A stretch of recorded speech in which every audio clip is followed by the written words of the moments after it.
Hello everyone, my name is Kunal Kumar. तो बच्चों, आज हम स्टार्ट करने वाले हैं बीकॉम ऑनर्स सेमेस्टर 5 का इनकम टैक्स का पेपर है, सैलरी की video number 4, that is part number 4। तो अभी तक बेटा हमने फर्स्ट सेकंड थर्ड पार्ट तक हमने कवर किया था।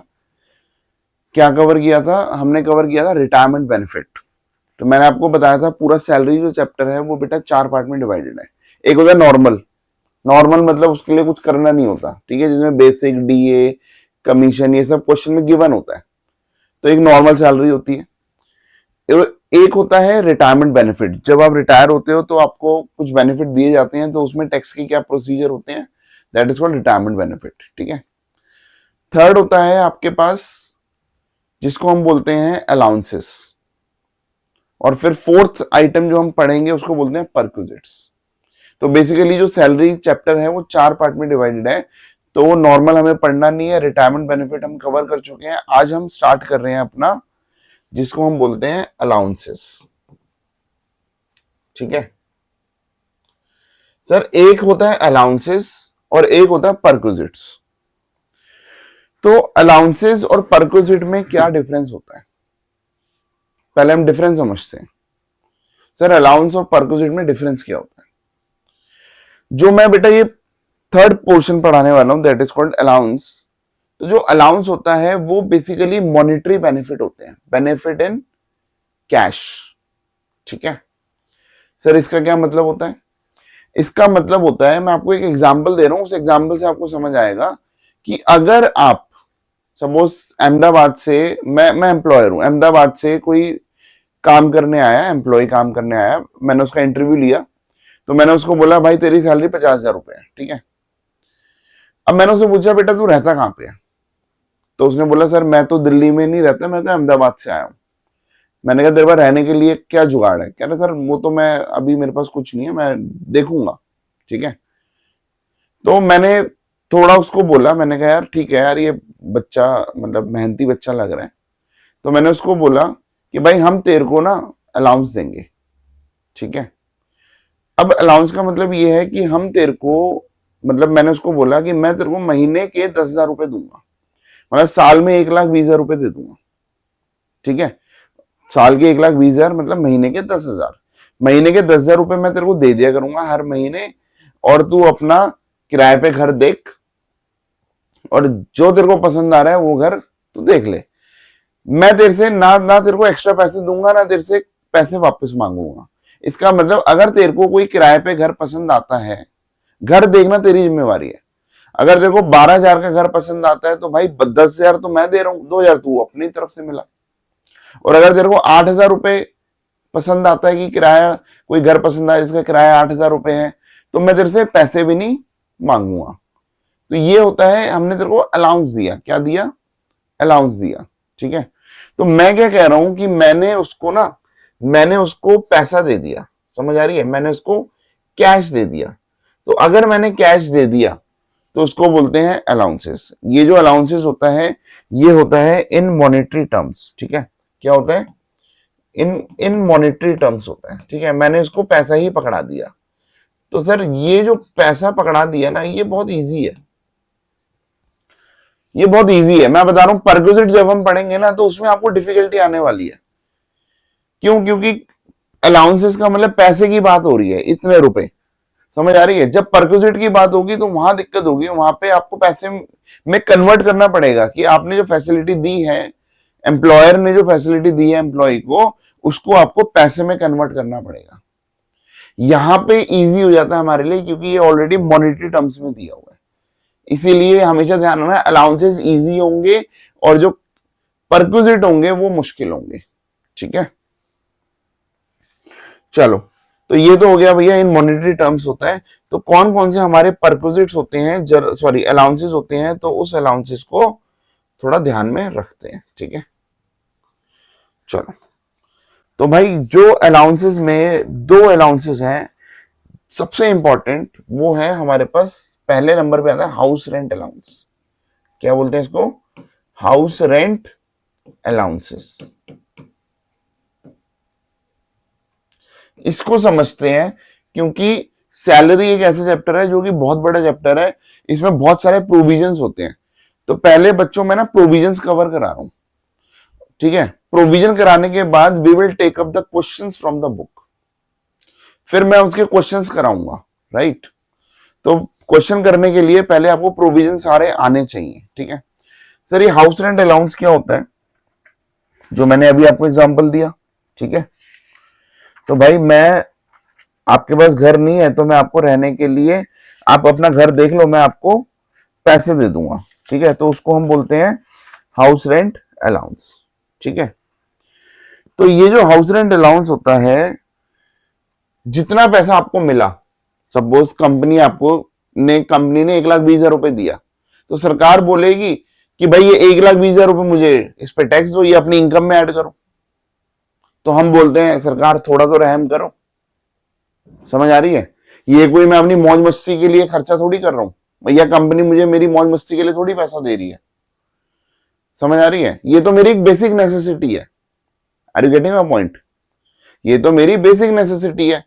तो एम्प्लॉय सरकार से बोलता है कि भाई थोड़ी तो रहम करो, तो सरकार बोलती है चलो ठीक है भाई मैं थोड़ी रहम कर देता हूं। तो सरकार बोलती है least of the following, least of the following is exempt, ठीक है।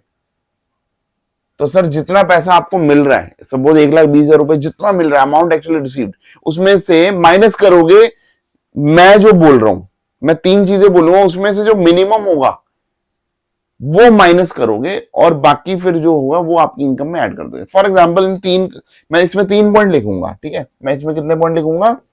3 point, first point, second point, third point. इन 3 पॉइंट का जो मिनिमम होगा वो फॉर एग्जांपल आया 70,000 रुपए। इसका मतलब 1,20,000 में से 70 माइनस करूंगा तो 50,000 को मैं अपनी इनकम में ऐड करूंगा। तो चलो कहीं ना कहीं फायदा हो गया। समझ आ रही है? कहीं ना कहीं एम्प्लॉय को फायदा हो जाएगा, तो क्योंकि कुछ एग्जेम्पशन अगर मिल जाएगी तो। बात समझ आ रही है? चलो सर ये 3 पॉइंट क्या है ये समझा दो, ठीक है भाई। पहला पॉइंट होता है एचआरए एक्चुअली रिसीव्ड, इसको बोलते हैं HRA actually received. This is your first point, ठीक है। जितना पैसा मिला है वो, फॉर एग्जाम्पल हमारे एग्जाम्पल में 1,20,000 रुपए मिला था, ठीक है।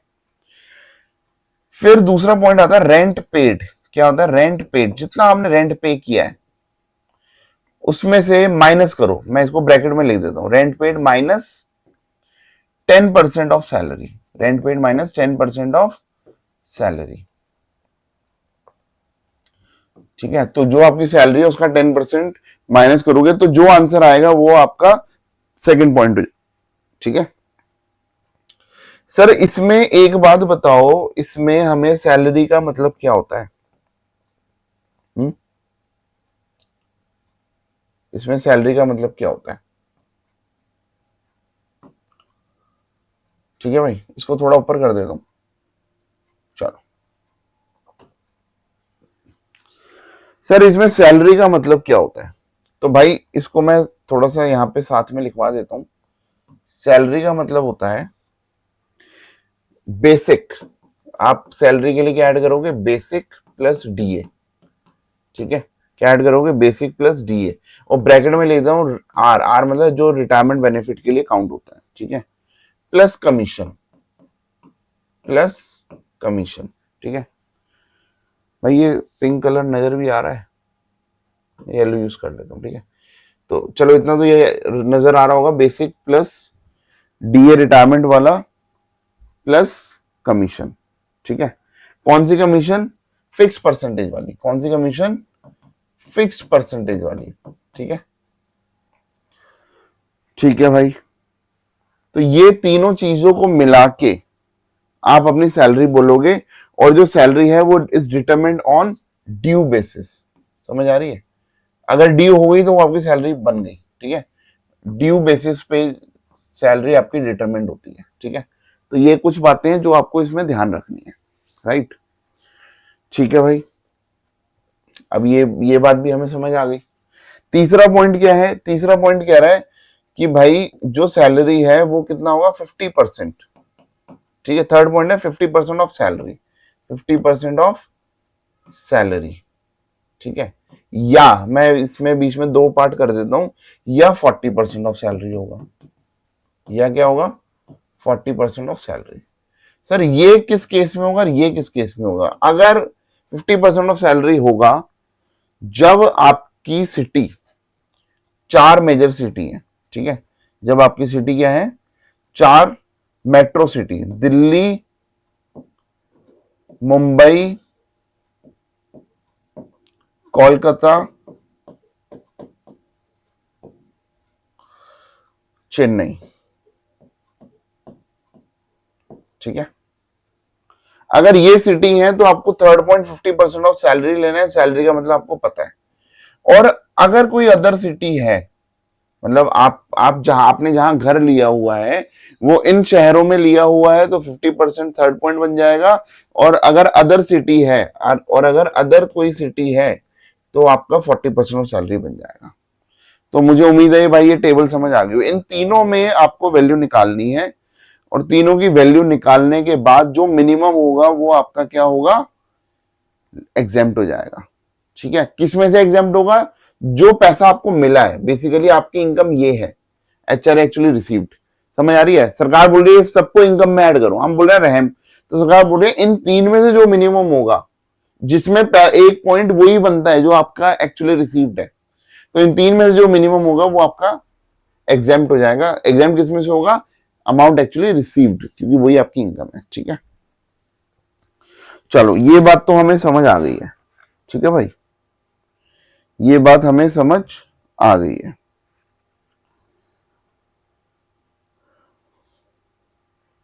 और एग्जेम्पशन आपको तभी मिलेगी, उस पीरियड की मिलेगी जिस पीरियड में आपने हाउस को रेंट पे लिया है। ठीक है, अगर आपने किराए पे घर नहीं लिया, आप अपने चाचा मामा कहीं भी रह रहे हो, तो फिर वो एग्जेम्पशन उस पीरियड के लिए नहीं मिलेगी। ये एग्जेम्पशन किस पीरियड के? भाई हाउस रेंट अलाउंस तो चलो आपको मिल जाएगा, बट एग्जेम्पशन सरकार बोलेगी हम उस पीरियड के लिए देंगे जिस पीरियड पे आपने रेंट पे एक्चुअली में लिया है। ठीक है, अब हम आते हैं भाई दूसरे पॉइंट पे। किस पे आते हैं हम? दूसरे पॉइंट पे। सर दूसरा पॉइंट क्या है? दूसरा पॉइंट है एंटरटेनमेंट अलाउंस। क्या है बेटा? Entertainment allowance. ठीक है भाई, अब एंटरटेनमेंट अलाउंस का मतलब क्या होता है? बेसिकली क्या होता है कि भैया, मतलब जैसे सपोज आप मैनेजर हो कंपनी के और बाहर से कोई क्लाइंट आया है, ठीक है, तो बाहर से कोई क्लाइंट आया है तो भैया आप उसको होटल में खाना पीना कुछ खिलाओगे पिलाओगे, आप मतलब थोड़ा सा ना आप उसको एक गुड फील वाले फैक्टर वाला वो करोगे। ठीक है, तो उसमें कुछ पैसे वैसे खर्च होंगे, तो वो आपको पैसा कंपनी देती है। ठीक है, उसको बोलते हैं एंटरटेनमेंट अलाउंस, राइट। तो एंटरटेनमेंट अलाउंस क्या होता है बेटा? ये तो सबसे पहले आप, ये डिडक्शन होती है, पहले तो इस बात को ध्यान रखना, डिडक्शन होती है। क्या होती है? डिडक्शन। ठीक है, ये डिडक्शन की मैंने शॉर्ट फॉर्म लिखी है, राइट। और ये डिडक्शन कब मिलती है? ये डिडक्शन मिलती है भाई जब आप ओल्ड रिजीम की बात कर रहे हो। ठीक है, जब आप ओल्ड रिजीम की बात कर रहे हो, ठीक है, मतलब न्यू रिजीम में ये वाली डिडक्शन आपको नहीं मिलती। ठीक है, समझ आ रही है? न्यू रिजीम में तो वैसे भी डिडक्शन अलाउड नहीं होती, इसीलिए इसको ध्यान रखना। ये कहां पे मिलेगी? ये ओल्ड रिजीम में मिलेगी, ओल्ड रिजीम में मिलेगी। ठीक है, न्यू रिजीम में नहीं मिलेगी, राइट। तो सर ये एंटरटेनमेंट अलाउंस का क्या पंगा होता है?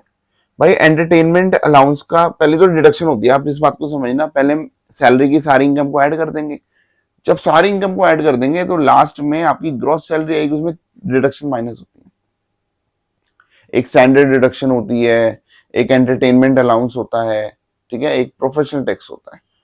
ठीक है, तो ये वो वाली डिडक्शन है जो ग्रॉस सैलरी में से माइनस होगी। तो सर डिडक्शन मिलेगी कितनी? मतलब पहले तो भैया ये एग्जाम्पशन नहीं है, मतलब ये शुरू में ही माइनस नहीं होती, ये एंड में माइनस होती है। पहले तो जो भी आपको एंटरटेनमेंट अलाउंस मिल रहा है वो सारा का सारा आपकी इनकम में ऐड हो जाएगा, फिर लास्ट में आपको एज ए डिडक्शन मिलेगी। ठीक है, तो सर ये कितनी डिडक्शन मिलेगी?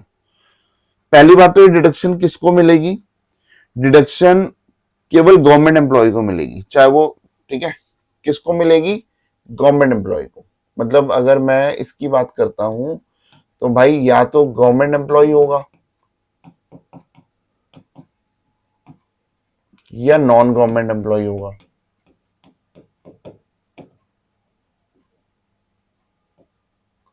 अगर गवर्नमेंट एम्प्लॉय होगा तो डिडक्शन मिलेगी, नॉन गवर्नमेंट एम्प्लॉय को तो भैया फुल्ली टैक्सेबल है। क्या ये फुल्ली टैक्सेबल है, उसको कोई भी डिडक्शन नहीं मिल रही, ठीक है। तो ठीक है भाई, मतलब डिडक्शन नहीं मिलेगी इसको, तो मैं इसको इसको ऐसे ना लिख के मैं ऐसे लिख देता हूँ, ठीक है। तो मैं ऐसे लिख देता हूँ कि भैया डिडक्शन नहीं मिल रही, समझ आई। इसको डिडक्शन मिलेगी, कौन सा एम्प्लॉय है, चाहे वो सेंट्रल एम्प्लॉय है चाहे वो स्टेट गवर्नमेंट का एम्प्लॉय है। सी एंड एस का मतलब समझ जाना भाई, central government employ and state government employ, it is applicable for both, ठीक है भाई। अब उसके बाद क्या होगा, सरकार बोलती है कि भैया तीन चीजों का मिनिमम, ठीक है, least of the following, least of the following is exempt, ठीक है। तो sir least of the following में क्या होगा, पहले तो लिख दिया सरकार ने 5,000 रुपए। मतलब जब भी सरकार ये अमाउंट लिख देती है ना तो सरकार एक रामबाण छोड़ देती है, वो कहती है मैं इससे ज्यादा देने ही नहीं जा रही, समझ आ रही है। तो 5,000 रुपए या 20% ऑफ सैलरी, या 20% ऑफ सैलरी। अच्छा सैलरी कौन सी, basic salary, 20% of basic salary, ठीक है। फिर होगा amount actually received, amount actually received. Sir ये क्यों डाला जाता है, ये तो हमेशा आएगा ही आएगा कि भैया जितने पैसे आपको मिल रहे हैं उससे ज्यादा डिडक्शन थोड़ी दे देंगे, तो ये तो होता ही है। और ये रामबाण छोड़ दिया। और तीसरा पॉइंट है 20% ऑफ बेसिक सैलरी, ये ध्यान रखना भाई, बेसिक लिखा है, क्या लिखा है, बेसिक लिखा है, ठीक है। तो ये बेसिक लिखा है, इस बात का ध्यान रखना, ठीक है। डन है, चलो। तो 20% ऑफ बेसिक सैलरी, इन तीन की वैल्यू निकालोगे, जो मिनिमम होगा वो आपका एज ए डिडक्शन आएगा, एग्जाम्पशन नहीं है, बार बार बोल रहा हूं। एग्जाम्पशन होती है जो भैया इनर कॉलम में माइनस होती है, समझ आ रही है। इनर कॉलम में माइनस कर दी, फिर आउटर कॉलम में माइनस करके जो आउटर लिखा है, इसको क्या करेंगे, ये पूरा का पूरा आउटर कॉलम में आएगा, फिर लास्ट में जो ग्रॉस सैलरी होगी उसमें से ये माइनस होगा, और किस में माइनस होगा, ओल्ड रिजीम में माइनस होगा। तो this is called deduction, this is called deduction, समझ आ गई। तो एंटरटेनमेंट अलाउंस है भाई, क्या है ये, एंटरटेनमेंट अलाउंस, ठीक है। तो मैं पहले बेटा सारे प्रोविजन कराऊंगा, उसके बाद जब आप प्रोविजन को सारे एक एक मतलब एक बार हम सारा प्रोविजन रिवाइज करेंगे, ठीक है। या आप वीडियो में एक बार अपने नोट्स बनाते रहो और एक जगह आपके सारे प्रोविजन आ गए, आपको साथ साथ प्रोविजन लर्न करते रहना है, मतलब साथ साथ उसको रिवाइज करते रहना है, ठीक है। क्योंकि जब आपका फुल फ्लेज क्वेश्चन आएगा ना तो उसमें उसमें एक प्रोविजन के ऊपर क्वेश्चन नहीं आएगा, उसमें आपके पूरा क्वेश्चन होगा जिसमें सारे पूरे सैलरी के चैप्टर के प्रोविजन आपके एक ही क्वेश्चन में पूछ ले जाएंगे। तो आपको at a point of time आपको सारे पता होने चाहिए, राइट।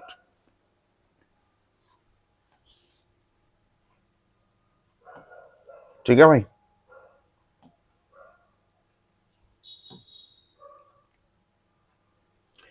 अब ये हमने सेकंड पॉइंट पढ़ लिया था, है ना। क्या पढ़ा था हमने, हमने पहला क्या पढ़ा था, हाउस रेंट अलाउंस, हमने हाउस रेंट अलाउंस पढ़ लिया, ठीक है। फिर हमने दूसरी चीज क्या पढ़ी, एंटरटेनमेंट अलाउंस, समझ आई। अब हम क्या कर रहे हैं, अब हम तीसरी चीज पढ़ने वाले हैं। तीसरी चीज जिसको मैं बोलता हूं, ये थर्ड थर्ड आइटम पढ़ने वाले हैं, ठीक है। थर्ड आइटम, तो इसमें मैं कुछ अलाउंसेस बोलूंगा भाई, ठीक है। पहली बात तो ये थर्ड आइटम की हेडिंग बता देता हूं कि ये कहना क्या चाह रहा है, ठीक है। ये थर्ड आइटम कहना क्या चाह रहा है, ठीक है।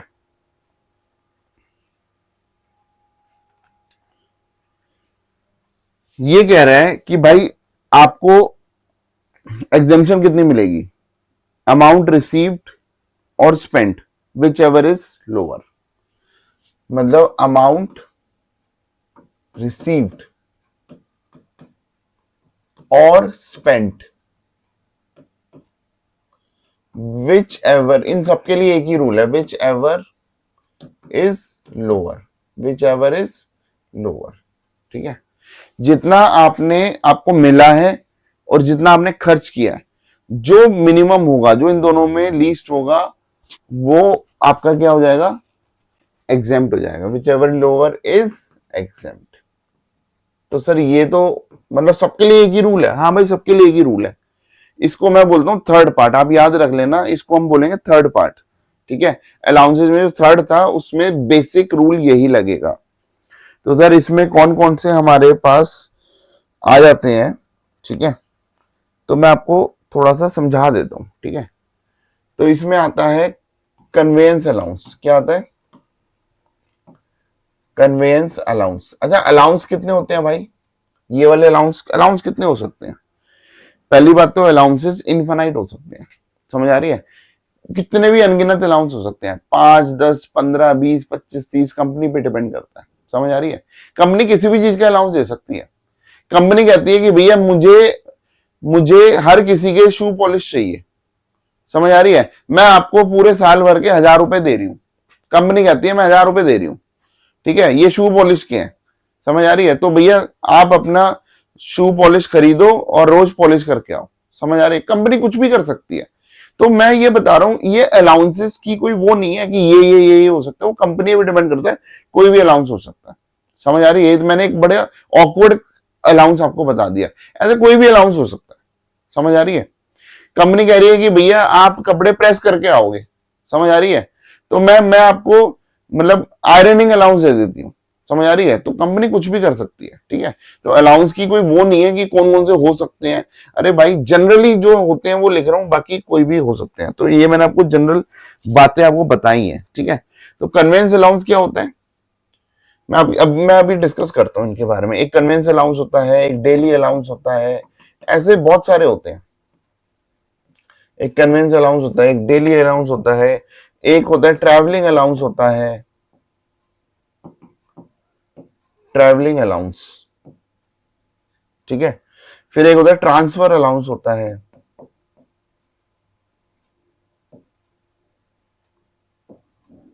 फिर एक होता है ट्रांसफर अलाउंस होता है, ऐसी एक होता है हेल्पर अलाउंस होता है,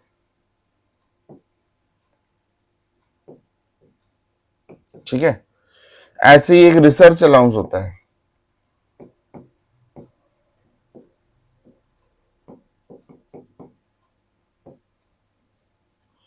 फिर हमारे पास होता है यूनिफॉर्म अलाउंस।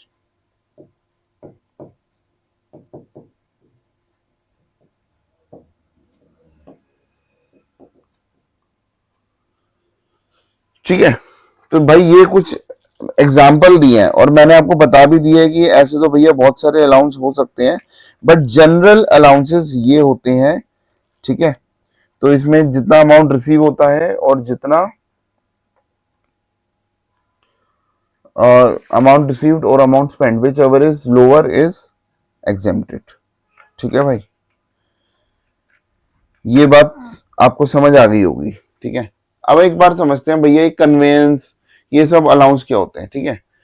ये बेसिकली आपको मिलता है इंट्रासिटी के लिए। किसके लिए मिलता है?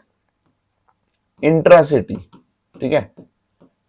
बहुत ज्यादा डिटेल में नहीं आएगा, बस आपको ये दे दिया जाएगा कन्वेंस अलाउंस है, ये सब है, तो मैं आपको बस समझा रहा हूं ये इंट्रासिटी के लिए। इंट्रासिटी, ठीक है सर, ये इंट्रासिटी क्या होती है? अरे भाई, सपोज आपका ऑफिस दिल्ली में है, तो अगर दिल्ली से दिल्ली के लिए आपको अलाउंस मिल रहा है ऑफिशियल काम के लिए, किसके लिए? ऑफिस वर्क के लिए। ऑफिस वर्क होना चाहिए, पर्सनल वर्क नहीं है, तो इसको बोलते हैं कि ये क्या है? Convince allowance. समझ आ रही है? इंट्रासिटी अलाउंस मिलता है किसके लिए? ऑफिस वर्क के लिए। समझ आ रही है? अगर आपका बॉस आपको बोलता है कि भाई ये लो, ठीक है, जैसे सपोज प्रिंसिपल मैम मुझे बोलती हैं कि कुणाल जा चांदनी चौक से ना ट्रॉफीज लेके आनी है, ठीक है, और ये ले 500 रुपए आने जाने का किराया, समझ आई? तो मेरे को 500 रुपए मिल गए, ठीक है? तो और मैं दिल्ली, मतलब दिल्ली के अंदर ही चांदनी चौक है, तो चांदनी चौक से मैं ट्रॉफीज लेने गया, तो ये जो मेरे को पैसा मिला इसको बोलते हैं कन्वेंस अलाउंस, ठीक है? ऐसे ही होता है डेली अलाउंस, ठीक है? अब भाई डेली अलाउंस क्या होता है कि अगर कंपनी ने आपको कहीं किसी दूसरे शहर में या कहीं दूसरी कंट्री में भेजा है तो रोज का खर्चा चलाने के लिए आपको कुछ रोज के पैसे मिलते हैं, समझ आ रही है, उसको डेली अलाउंस बोलते हैं। ऐसे ट्रैवलिंग अलाउंस होता है। तो सर ट्रैवलिंग अलाउंस क्या होता है?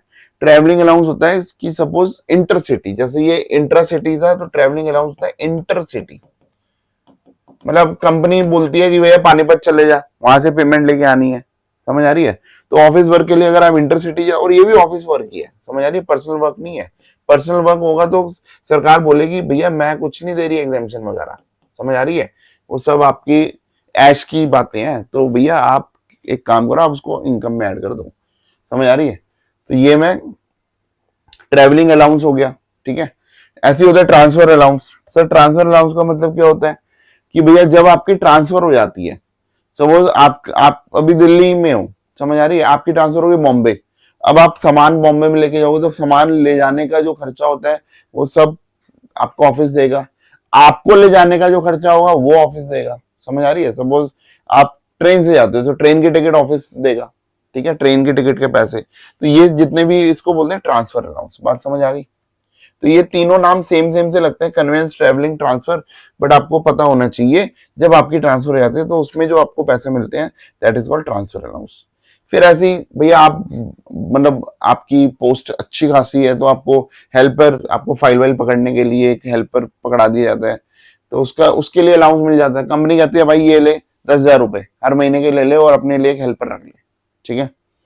फिर एज ए रिसर्च अलाउंस होता है, आप रिसर्च कर रहे हो तो उसके लिए आपको अलाउंस मिलता है। यूनिफॉर्म अलाउंस, ठीक है, आपने देखा होगा बहुत सारी कंपनियों में यूनिफॉर्म में लोग आते हैं तो कंपनी उनको यूनिफॉर्म अलाउंस देती है कि भैया ये लो साल में 2,000 रुपए दे दिए और एक जोड़ी कपड़े सिलवा लो या 2 जोड़ी कपड़े सिलवा लो, ठीक है, समझ आ गई। तो ऐसे ये सारे अलाउंस होते हैं जो जिसके लिए रूल क्या होता है, अमाउंट रिसीव्ड और spent which ever is lower. चलो एक एग्जांपल देता हूं, ठीक है, इन इन चीजों को ऐसे समझते हैं। अच्छा पेंसिल मैम वाला एग्जांपल है, पेंसिल मैम ने मेरे को क्या दिया कि कुणाल जा वहां से ट्रॉफी लेके आ जा, ठीक है, कहां से, चांदनी चौक से।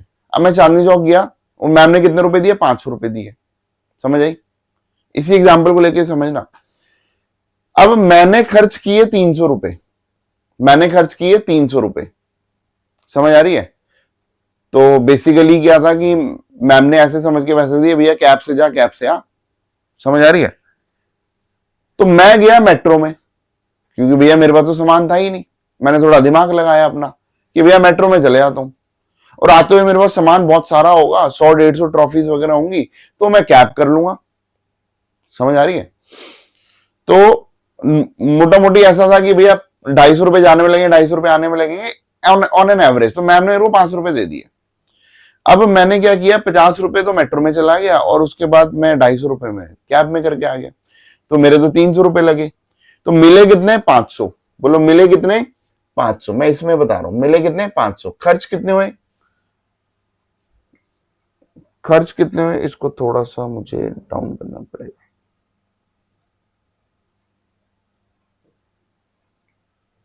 हाँ जी अब दिख रहा है ना, हाँ, मिले कितने, 500। खर्च कितने हुए, तो सर खर्च कितने हुए, खर्च 300 रुपए हुए। खर्च कितने हुए, खर्च हुए 300 रुपए। अब क्या हुआ, तो सरकार बोलेगी, अब मैं बोलूंगा अरे भाई 500 रुपए एग्जाम करो, सरकार बोले नहीं भाई इन तीनों में, इन दोनों में मिनिमम कौन है, 300 रुपए। 300 रुपए एग्जाम करेंगे तो 500 में से 300 माइनस करो, तो जो बचे 200 रुपए वो अपनी इनकम में ऐड करो, क्योंकि वो तो एक्चुअली में इनकम हो गई ना आपकी, आपने वैसे बचा ली तो आपकी इनकम हो गई, ठीक है, समझ आ गई। तो हम इसको हटाते हैं, ठीक है। अच्छा सर अब दूसरा एग्जांपल, इसी केस में दूसरा एग्जांपल लेता हूं। अब भैया मैं गया, मैम ने बोला 500 रुपए और मैं गया भैया जाते हुए भी कैब में आते हुए भी कैब में, तो भैया कैब का रेट थोड़ा फ्लक्चुएट वगैरह होता है, तो भैया मेरे आते हुए 600 रुपए लग गए। तो बताओ अमाउंट रिसीव्ड कितना है, 500। खर्च कितने हो गए, 600। अब भैया सरकार बोलती है आप ना वहां वो, आपने भैया बड़ी वाली कैब करके गए और ये वो आपका खर्चा लगा, ज्यादा लगा, आप 10,000 रुपए खर्च करो आने जाने में, मुझे क्या लेना देना, समझ आ रही है, मुझे क्या लेना देना। आप जैसे आप इनोवा बुक करो और इनोवा में जाओ, ठीक है, 2,000 रुपए किराया, कोई दिक्कत थोड़ी है। तो भाई सरकार बोलेगी आप नवाब हो तो भैया आपके लिए 600 रुपए की एग्जामेशन नहीं होगी। तो आपको मिले कितने हैं? पहली बात तो आपको मिले ही 500 है, तो 500 में से 600 की तो एग्जामेशन मिल ही नहीं सकती। तो पांच तो इन दोनों में मिनिमम क्या हो गया? 500। तो 500 में से 500 की एग्जामेशन मिलेगी। समझ आ रही है? तो इसका मतलब 500 से ऊपर वाली एग्जामेशन नहीं मिल सकती। आप ये नहीं बोलोगे कि अभी अब मेरे को मेरी इनकम में 600 रुपए माइनस करो, नहीं भाई। सरकार बोलेगी विच एवर इज लोअर, तो यहाँ पे एग्जामेशन कितनी मिलेगी? 500 रुपए की एग्जामेशन मिलेगी। समझ आ गई ये बात? तो मैंने दोनों केस समझा दिए, ये हर चीज में चलेगा, ये हर चीज में काम करेगा। तो भाई ये दो बातें आपको समझ आ गई हैं, ठीक है।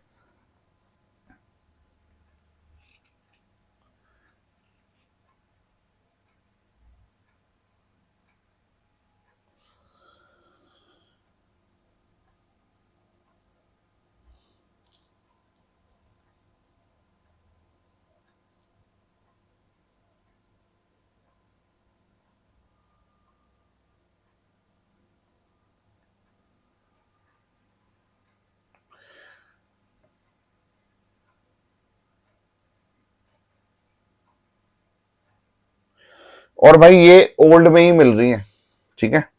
न्यू न्यू रिजीम अगर आप ऑप्ट करते हो तो ये क्या है, the following allowances shall be fully taxable, ठीक है। तो न्यू में ये फुल्ली टैक्सेबल है, और ये सब आपको कहां मिलेंगी? It is applicable only for old regime, ठीक है। It is only applicable for old regime, ठीक है। ये बात आपको समझ आ गई है? तो भाई ये एक पूरा थर्ड वाला टॉपिक था, डन है, ठीक है। चलो अब हम आते हैं अपने फोर्थ टॉपिक पे। किस पे आते हैं बेटा? हम आते हैं अपने फोर्थ टॉपिक पे। तो मैं फोर्थ, तो आप ये समझना मैंने आपको 4 पॉइंट कराए हैं, ठीक है। मैं आपको क्या करा रहा हूं? 4 पॉइंट करा रहा हूं अलाउंसेस में। तो पहला अलाउंस हमने किया था हाउस रेंट अलाउंस, दूसरा किया था एंटरटेनमेंट, तीसरा हमने किया था, तीसरा क्या किया था? ये अभी अभी हमने किया था ना तीसरा, जिसका बेसिक रूल था अमाउंट रिसीव्ड और spend whichever is lower, ठीक है। अब हम नेक्स्ट अलाउंस पे चलते हैं, फोर्थ। सर फोर्थ में जनरल रूल क्या है? ठीक है, there is some general rule when exemption does not depend on expenditure. अब ये कह रहा है कि भैया वो वाला रूल नहीं है अमाउंट रिसीव्ड और spend whichever is lower, नहीं वो वाला रूल नहीं है। समझ आ रही है? तो सर रूल क्या है? रूल क्या है कि भैया regardless of the amount of expenditure the allowance below are exempt to the extent of amount received और specified rule। मतलब इसमें अमाउंट रिसीव्ड क्या होगा? अमाउंट रिसीव्ड और उसमें उसमें क्या आ रहा था? याद करो उसमें क्या आ रहा था? अमाउंट रिसीव्ड और क्या आ रहा था उसमें? Amount spent. इसमें अमाउंट स्पेंट नहीं आएगा। समझ आ रही है? इसमें अमाउंट स्पेंट नहीं आएगा। इसमें आएगा जो मैं, सरकार बोल रही है जो मैं रूल 2BB में बता रही हूं। समझ आ रही है? जो रूल 2BB में बता रही हूं वो अमाउंट लिखोगे, इन दोनों को कंपेयर करोगे। मुझे नहीं लेना देना आपने कितना स्पेंड करा है। समझ आ रही है? तो सरकार ऐसा क्यों बोल रही है कि भैया स्पेंड तो ज्यादा होगा। समझ आ रही है? तो मैं भैया तुम्हारे स्पेंड पे बात नहीं कर रही, मैं अपने रूल के हिसाब से बात कर रही हूं, जितना रिसीव हुआ है और जितना रूल है, ठीक है। स्पेंड तो सरकार को लग रहा है, सरकार को पहले ही लग रहा है कि भैया बहुत मतलब ज्यादा स्पेंड होने वाला है, मतलब इसमें से जितना अमाउंट रिसीव हुआ ना मोटा मोटी उतना ही स्पेंड हो जाएगा, तो सरकार उतना एग्जेम्पशन देना नहीं चाह रही। इसलिए सरकार ने बहुत चालाकी दिखाई है कि भैया जो रूल 2BB में लिखा हुआ है मैं उसी को ही एग्जेम्प्ट करूंगी, ठीक है। बात समझ आ रही है? ठीक है। तो सर ये क्या होते हैं? तो मैं बेटा कुछ कुछ पॉइंट्स आपसे डिस्कस करता हूं, ठीक है। कुछ पॉइंट्स आपसे डिस्कस करता हूं, ठीक है।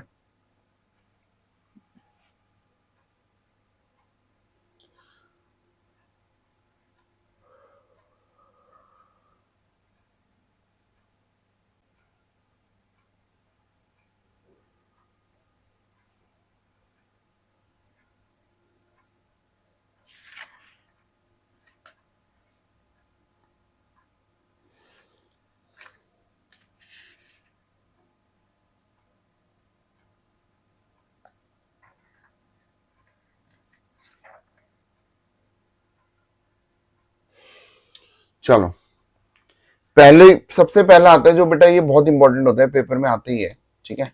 इसको बोलते हैं चिल्ड्रन एजुकेशन अलाउंस। क्या बोलते हैं? चिल्ड्रन एजुकेशन अलाउंस, ठीक है। तो सर ये चिल्ड्रन एजुकेशन अलाउंस क्या होता है?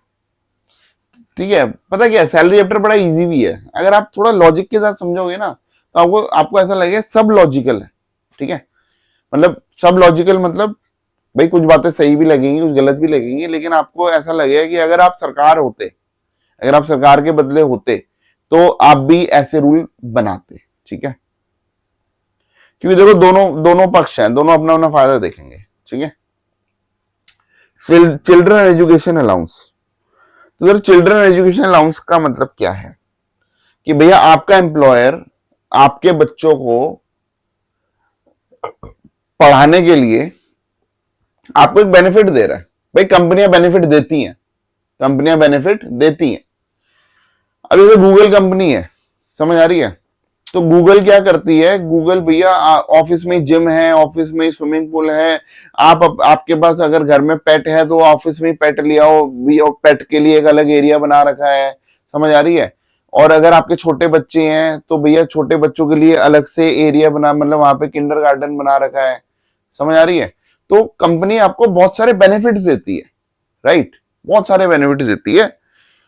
तो वो इसलिए देती है कि भैया अगर आपको बेनिफिट मिलेंगे तो भैया कंपनी के लिए फिर आप भी जी जान से काम करोगे ना, समझ आ रही है? आपको लगेगा ना अरे यार कंपनी मेरा इतना ध्यान रख रही है तो मैं भी कंपनी के लिए, भैया कोई भी धोखेबाजी और मन से काम, मतलब धोखेबाजी नहीं करना, ठीक है, और मन से काम करना है, लाइक दैट।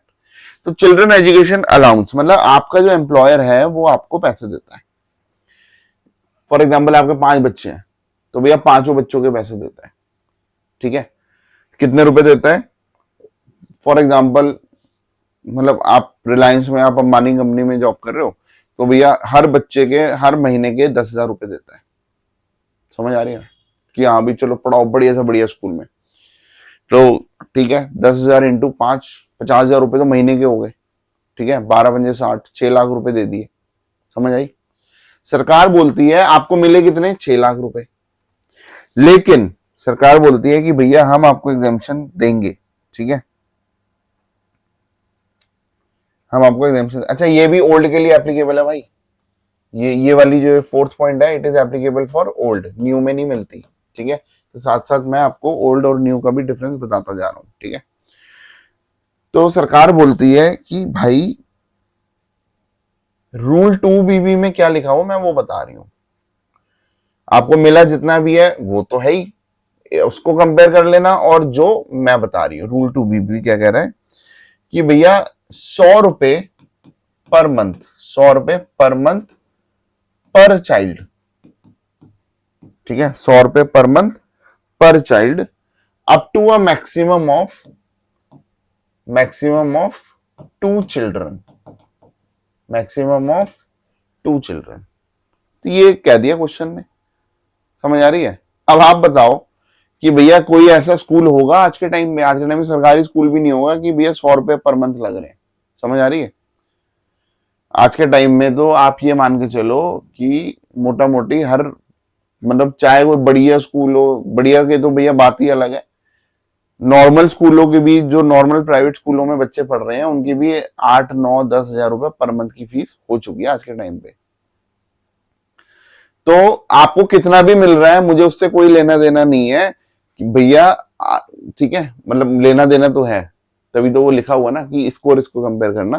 तो रूल 2BB में कह रहा है कि भैया 100 रुपए per month per child up to maximum 2 children. तो मैं आपकी जो एग्जाम्पशन, अब देखो कंपेयर क्या होगा, यहाँ पे तो 10,000 इंटू 5 है ना, ऐसा था ना, इंटू, क्योंकि साल की बात करते हैं जब भी इनकम टैक्स होता है तो ईयरली बात होती है, तो 6 लाख रुपए। यहाँ पे क्या हो गया, यहाँ पे 100 इंटू, मतलब 2 बच्चों के मिलेंगे, 5 बच्चे हैं ना तो 2 बच्चों के ही एग्जाम्पशन मिलेंगी, तो 200 रुपए हो गए, 200 इंटू 12 तो 2400, तो भैया 2400 रुपए की एग्जाम्पशन मिलेगी। इसका मतलब क्या हो गया, सरकार बोल रही है जो 6 लाख आपको मिल रहे हैं उसमें से 2400 ही एग्जाम्पशन मिलेगी। 6 लाख में से सरकार बोल रही है भाई 6 लाख है ना, 6 लाख आपको चिल्ड्रन एजुकेशन अलाउंस मिला है, उसमें से आप 2400 माइनस करो, और बाकी जो अमाउंट होगा, बाकी जो अमाउंट आएगा, वो अमाउंट आपकी इनकम में ऐड हो जाएगा, इनकम में डाल देना। समझ आ रही है? तो लॉजिक ये है कि भाई मिल इतना सारा रहा है, केवल ये बहुत पुरानी बातें हैं भाई, ये बहुत पुरानी बातें हैं। समझ आ रही है? तो और ये बहुत टाइम से भैया यही चल रहा है। समझ आ रही है? 10-20 साल से यही चल रहा है। क्यों चल रहा है? क्योंकि सरकार बढ़ाने नहीं चाह रही। ठीक है, समझ आ रही है? तो मुझे उम्मीद है ये बात आपको क्लियर है। ठीक है, डन है। चल,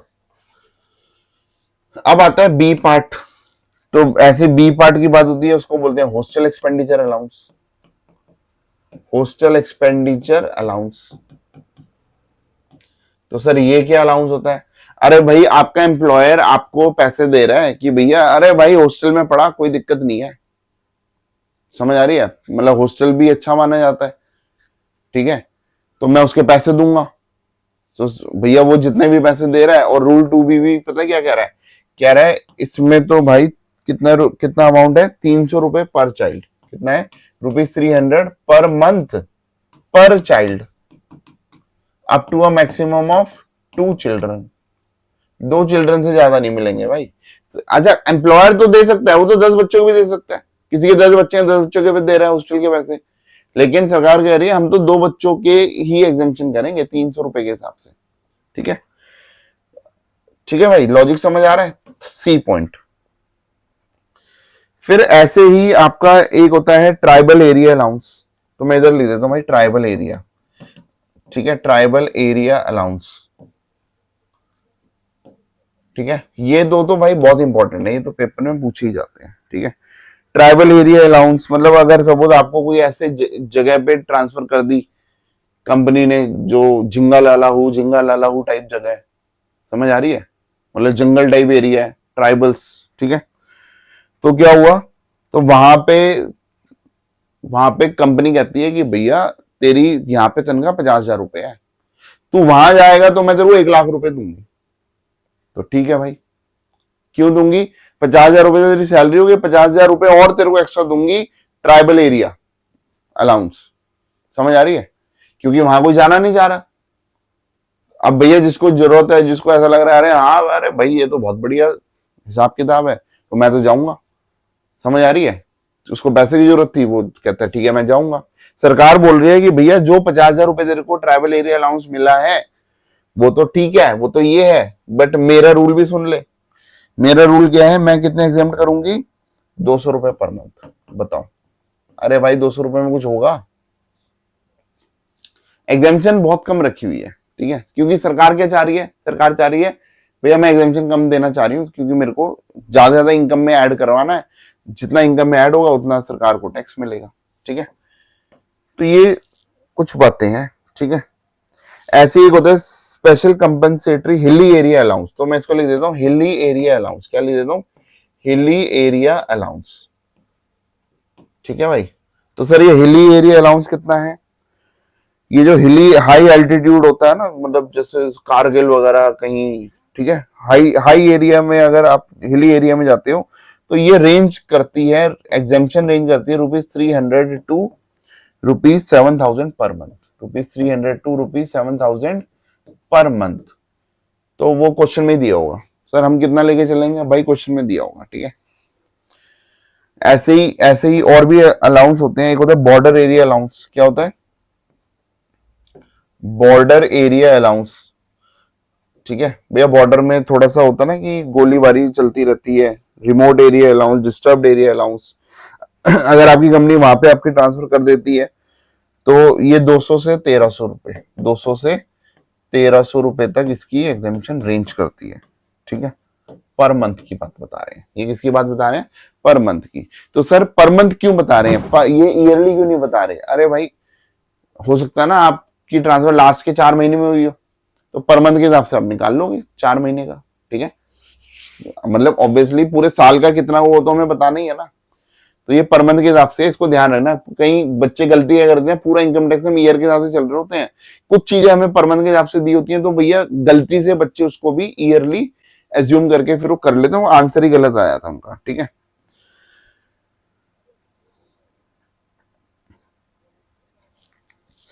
फिर एक होता है भाई ट्रांसपोर्ट एरिया, ट्रांसपोर्ट अलाउंस, ठीक है, ये थोड़ा सा इंपॉर्टेंट होता है, इसको ध्यान रखना। ट्रांसपोर्ट अलाउंस, सर ये ट्रांसपोर्ट अलाउंस क्या होता है?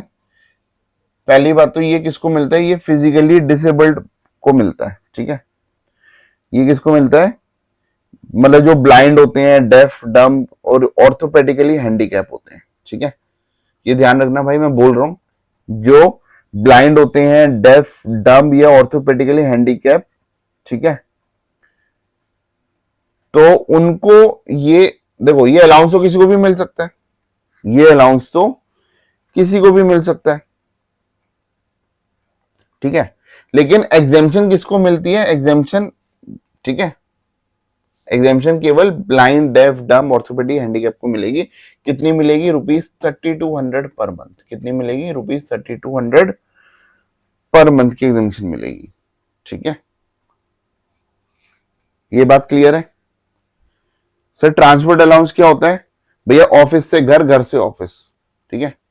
अगर आपकी कंपनी आपको आने जाने के लिए अलाउंस देती है कि भैया रोज तेरा आने जाने का ये ले पैसा, तो वो तो नॉर्मल बंदे को भी मिलेगा और जो डिसेबल्ड बंदा उसको भी मिलेगा, ठीक है।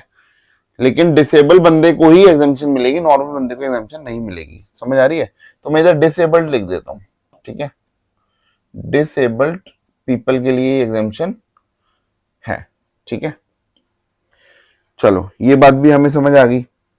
इसको थोड़ा सा मैं शॉर्ट करता हूं, ठीक है, मेरे पास थोड़ी जगह बच जाएगी। चलो EFG, तो ऐसे ही एक होता है भाई अंडरग्राउंड अलाउंस होता है। क्या होता है? अंडरग्राउंड अलाउंस, ठीक है भाई। तो सर अंडरग्राउंड अलाउंस क्या होता है?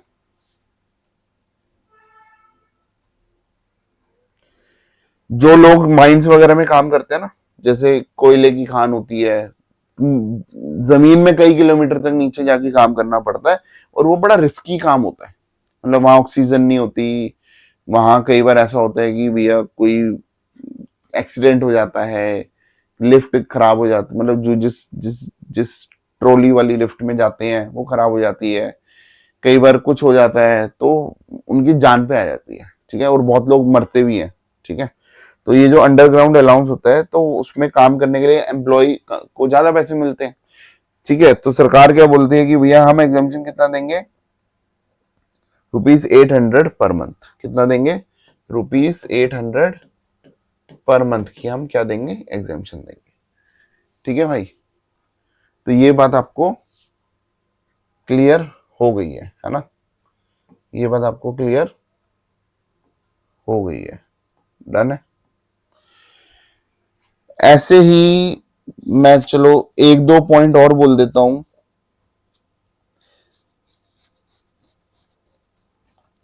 आर्म्ड फोर्सेस को हाई ऑल्टीट्यूड पे, अगर कोई आर्म्ड फोर्सेस, कारगिल वगैरह में बताया था ना कि कारगिल में अगर किसी की पोस्टिंग है, आर्म्ड फोर्सेस की बात कर रहा हूं, जो 9000 से 15,000 फीट तक ऑल्टीट्यूड हाई होता है, तो उसको मिलता है 10, चलो मैं इधर लिख देता हूं EFGH, ठीक है। आर्म्ड फोर्सेस अगर ऑल्टीट्यूड 9000 से 15,000 फीट तक है, 9000 से 15,000 फीट तक है, तो उसको एग्जेम्पशन कितनी मिलेगी? 1060 पर मंथ, 1060 पर मंथ। और अगर वो अबव 15,000 फीट है, अगर वो अबव 15,000 फीट है, ठीक है, जैसे सियाचिन वगैरह हो गया, तो वहां पे रुपीज 1600 पर मंथ के हिसाब से आपको क्या मिलेगी? एग्जेम्पशन। समझ आ गई भाई? एक आइलैंड अलाउंस भी है, EFGHI, आइलैंड अलाउंस। तो भैया अगर सपोज आर्म्ड फोर्सेस के लिए है, ये भी आर्म्ड फोर्सेस की अगर सपोज ट्रांसफर होती है, उसकी अंडमान निकोबार या लक्षद्वीप आइलैंड में उसकी ट्रांसफर होती है, तो ₹3250 पर मंथ की उसकी एग्जेम्पशन अलाउड होती है, ठीक है। तो बहुत सारी चीजें भाई हमने कवर कर ली है, बहुत सारी चीजें वी हैव कवर्ड, राइट। तो इन सब बातों का आप ध्यान रखोगे, ठीक है। ऑब्वियसली कभी ऐसा तो कभी होगा नहीं कि ये ज्यादा है, समझ आ रही है। हमें दिख रहा है कि ये ऑलरेडी इतना कम रखा हुआ है, तो इससे कम तो हो ही नहीं सकता। तो इन दोनों में कंपेयर करने को बोल रहा है, जो कि एक मजाक वाली बात सी लगती है। तो लेकिन कोई नहीं भाई, कंपेयर कर लेना, जो मिला है क्वेश्चन में दिया होगा, रूल 2B भी आपको याद रखना है। दोनों में कंपेयर करोगे, जो मिनिमम होगा वो एग्जाम्प्ट हो जाएगा, और माइनस करके जो वैल्यू आएगी वो आप इनकम में ऐड कर दोगे। वो आप इनकम में क्या कर दोगे, ऐड कर दोगे, ठीक है। तो ये कुछ बातें थी जो हमारे अलाउंस की थी। इसके बाद भाई कुछ बातें मैं आपको बता रहा हूं, उनको आप ध्यान से सुन लो, ठीक है। कि कुछ अलाउंसेज ऐसे होते हैं जो आपके क्या होते हैं, फुल्ली टैक्सेबल होते हैं, मैं उनमें कोई छूट नहीं होती, और कुछ होते हैं जो फुल्ली एग्जेम्प्ट होते हैं। मैं आपको बता रहा हूं, आप मेरी बातें बस सुन लो। Dearness allowance, city compensatory allowance, medical allowance, tiffin lunch dinner allowance, overtime allowance, मैंने बोला बहुत सारे अलाउंस हो सकते हैं। तो मतलब जो अलाउंस हमने बात करी उनको छोड़ के जनरली जो आपने नाम नहीं सुना होगा ना, वो जनरली फुली टैक्सेबल होता है, ठीक है। Servant allowance, warden allowance, non practising allowance, family allowance, special allowance, gift allowance, deputation allowance. मतलब सरकार, मतलब जो कंपनी होती है ना, किसी भी टाइप का अलाउंस दे सकती है। जो हमने नाम सुने इनमें एग्जेम्पशन है, बाकी कोई नाम, जो नाम नहीं सुने भैया, वो अलाउंस अगर दिया जा रहा है तो वो आपके लिए क्या हो जाएगा, फुल्ली टैक्सेबल, ठीक है। अच्छा, कुछ 4 बातें हैं जो फुली एग्जेम्प्ट हैं। Allowance to government employees outside India.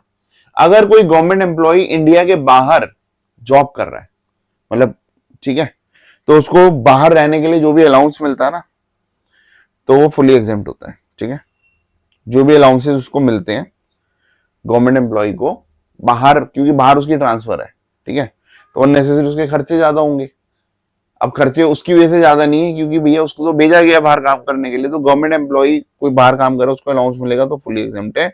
Allowances to high court and supreme court जजेस। अब भैया सरकार चाहती है हाई कोर्ट और सुप्रीम कोर्ट के जजेस को खुश करना, तो उन्होंने उनके लिए भी कर दिया कि भैया हाई कोर्ट और सुप्रीम कोर्ट के जजेस को जो अलाउंस मिलेगा फुली एग्जेम्प्ट है। Salary and allowance paid by UNO to its employ.